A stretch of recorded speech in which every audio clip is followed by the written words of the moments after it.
Un service conscient. Servez l'Éternel avec joie. Psaume 100, verset 2. Servez l'Éternel de tout votre cœur. Josué 22, verset 5. Voudriez-vous réfléchir sur les questions suivantes?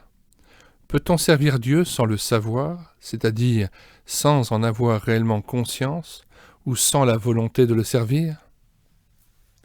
Est-il suffisant de rendre un bon témoignage dans la vie professionnelle, de fournir un travail bien fait, de veiller sur son comportement à l'atelier ou au bureau, pour être authentiquement serviteur de Dieu?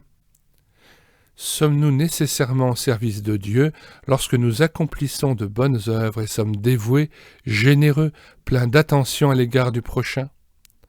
Peut-on transformer un acte banal de la vie quotidienne en un service de Dieu? Sommes-nous à coup sûr serviteurs de Dieu lorsque nous distribuons des tracts ou remplissons une tâche dans l'Église, etc.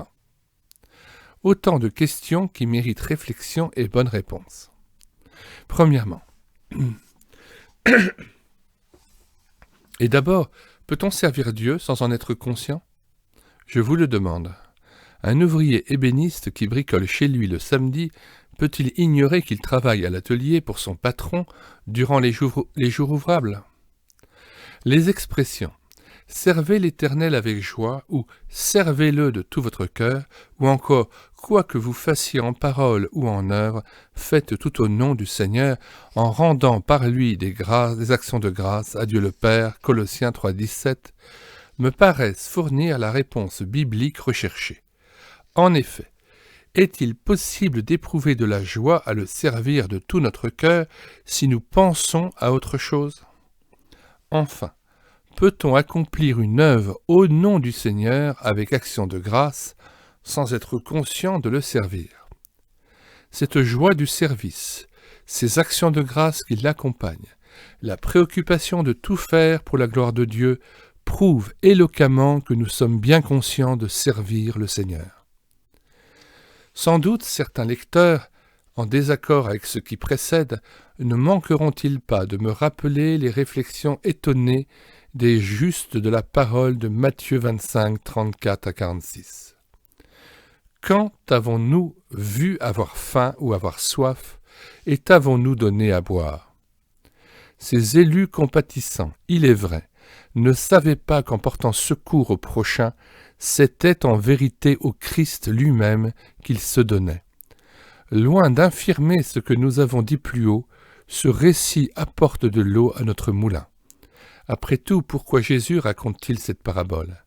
N'est-ce pas pour que nous sachions que nous sommes serviteurs du Seigneur lui-même, chaque fois que nous allons au-devant de celui qui souffre? Il m'est arrivé bien des fois d'entendre au téléphone une personne dépressive me lancer un SOS d'une voix suppliante. Elle veut me rencontrer d'urgence dans l'heure qui suit, ce qui généralement contrecarre mes plans et ne manque pas de m'indisposer. Toutefois, si je suis conscient que cette visite imprévue va me fournir l'occasion de servir mon Seigneur, alors mes dispositions de cœur à l'endroit du malade changent totalement. L'accueil que je lui réserve est tout autre, ainsi que le long entretien qui vient après. Loin de me croire piégé par un importun, j'éprouve au contraire une réelle satisfaction de donner, comme serviteur de Dieu, un peu de mon temps à mon prochain, ce qui est pour moi un nouveau sujet de joie et de louange. Deuxièmement, fournir un travail bien fait, rendre un bon témoignage dans sa vie professionnelle, veiller sur ses faits et gestes pour donner le meilleur de soi, est-ce pour autant servir le Seigneur? Pas nécessairement. Dans tous les corps de métier, il y a des artisans qui s'efforcent, avec passion, de produire un travail soigné, irréprochable et de grande qualité. Ces excellents ouvriers peuvent-ils servir le maître aussi longtemps qu'ils l'ignorent et ne sont pas ses disciples? Et puis Dieu veut plus que de la bonne besogne ou qu'une conduite exemplaire, puisque l'apôtre précise « Travaillez comme servant le Seigneur, servez le Seigneur ». Autrement dit, Lorsque vous accomplissez votre tâche, soyez bien conscient de servir le Christ. Agissez comme s'il était votre employeur, comme si c'était sa gloire et non le salaire qui motive votre cœur à l'ouvrage. S'il en est ainsi, tout changera dans vos paroles et dans vos actes, que vous soyez au bureau ou à l'atelier, dans le foyer ou dans l'église. Troisièmement, autre question. Est-il important de savoir que je sers mon Seigneur lorsque je me retire à l'écart le matin pour l'adorer et lui offrir mon culte avant de partir au travail? Sans aucun doute. Dans un passé assez lointain, il me souvient d'avoir rencontré en Bretagne un chrétien qui s'enorgueillissait d'avoir été le cuisinier du président Poincaré au palais de l'Élysée. Pensez donc, il avait eu l'insigne honneur de mijoter des plats pour les grands de ce monde.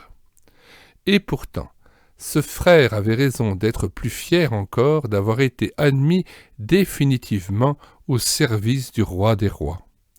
C'est une immense faveur que Dieu accorde à tous les siens, à vous et à moi.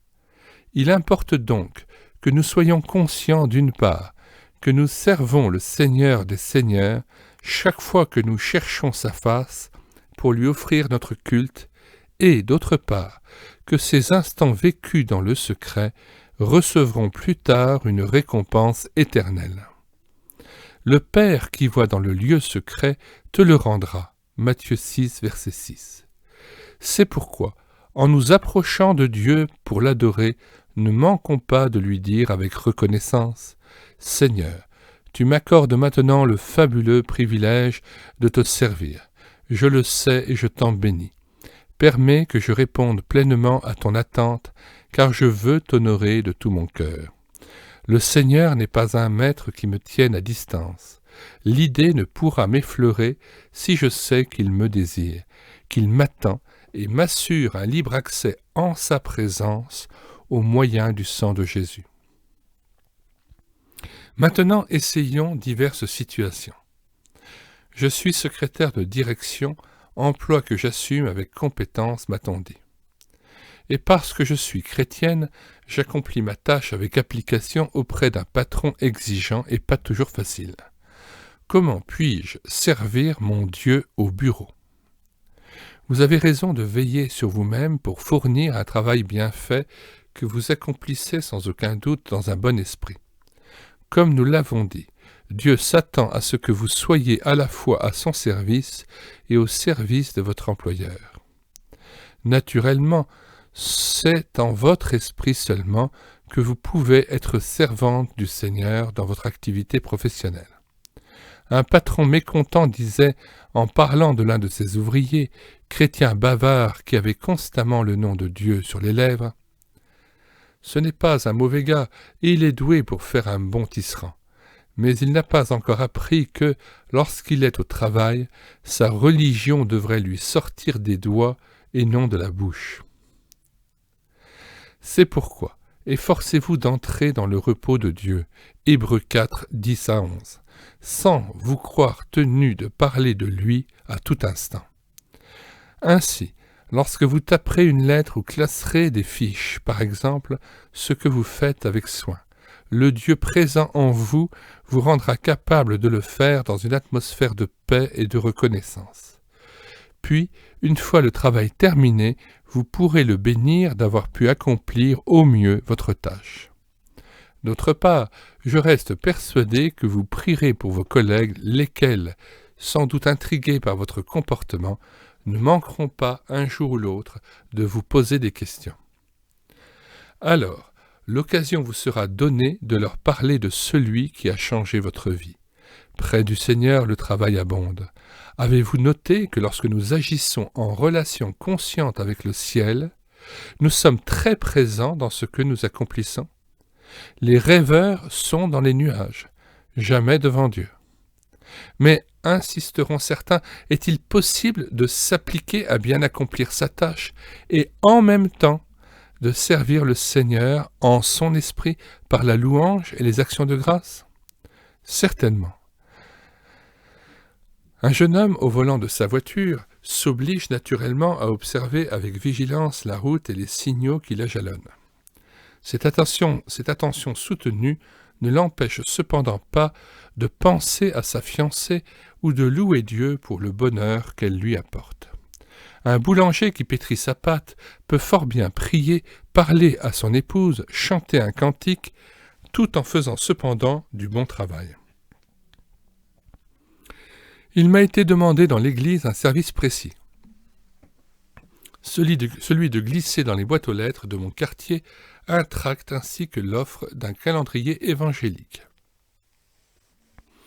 Je l'accomplis avec l'espoir que plusieurs personnes en recherche liront le message et se tourneront vers le Sauveur par le moyen de ces imprimés.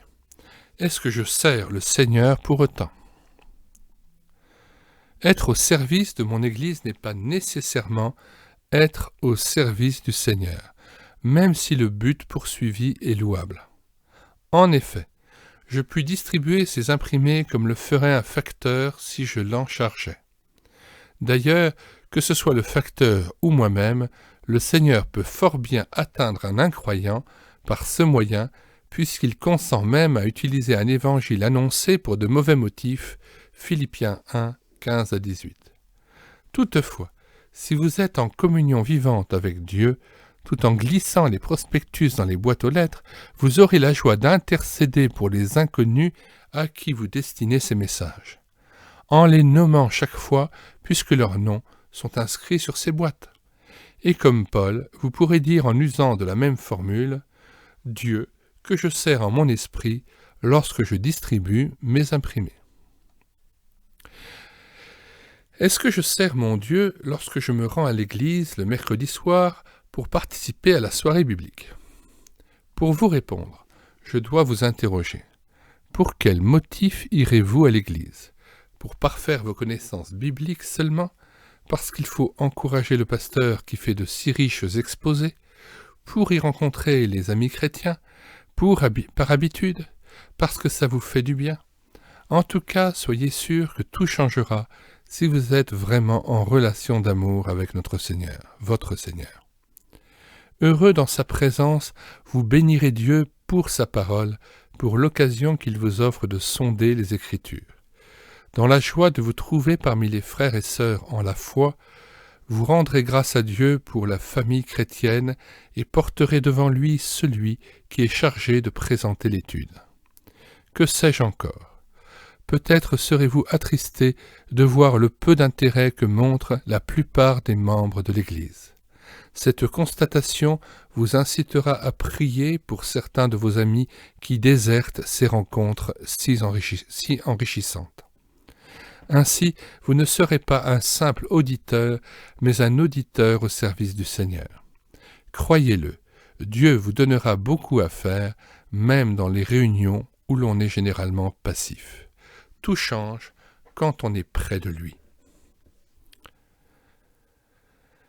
Surtout, que les lignes ci-dessus ne vous accablent pas au point de soupirer. Malheur, tout mon service n'a été que de la paille, et il n'en restera rien au jour du jugement. Halte là, ce n'est pas à vous de jauger la qualité de votre service. Laissez votre passé à Dieu et n'y revenez pas puisque vous ne pouvez le changer. Plutôt que de vous culpabiliser, reconnaissez une fois pour toutes devant Dieu que vous avez été jusqu'ici ou dans telle circonstance un piètre serviteur. Puis accrochez-vous à lui, émerveillé à la pensée que sa miséricorde et sa fidélité ne font jamais défaut. Ce que vous n'avez pas fait dans le passé, vous pouvez le faire maintenant. Donc, en avant. Donnez du prix à une vraie communion avec Dieu. C'est lui qui fera de vous un serviteur qui bâtit avec de l'or et des perles précieuses. Pas de relâche. Quoi qu'il en soit, refusez le découragement si les progrès sont lents et tenez bon. Que vos yeux restent fixés sur Jésus. Celui qui vous a appelé est fidèle et c'est lui qui le fera. 1 Thessaloniciens 5,24. On me reprochera peut-être de parler de communion avec démesure dans le présent livre, d'insister avec excès sur la nécessité et la valeur d'une relation d'amour avec Dieu. Mais m'est-il possible de servir Dieu si je vis hors de sa communion, si je l'oublie des heures durant et n'ai aucune pensée pour lui? Trop de chrétiens s'accommodent d'un Dieu lointain, théorique, qui ne joue aucun rôle dans leur quotidien. C'est le Seigneur seul, présent et agissant en nous par le Saint-Esprit, qui est le moteur et l'inspirateur de toute action accomplie pour lui. La valeur de notre service dépend de l'état de notre relation avec lui. Question. Êtes-vous résolu à servir le Seigneur tout au long de vos journées? Croyez-vous que Dieu puisse vous en rendre capable? Si oui, sur quelle parole de l'Écriture votre foi s'appuie-t-elle? Avez-vous compris que le service est lié à une vie de vraie communion avec le Seigneur? Désirez-vous la connaître? En pensant à votre activité, comment devriez-vous désormais poursuivre votre vie professionnelle?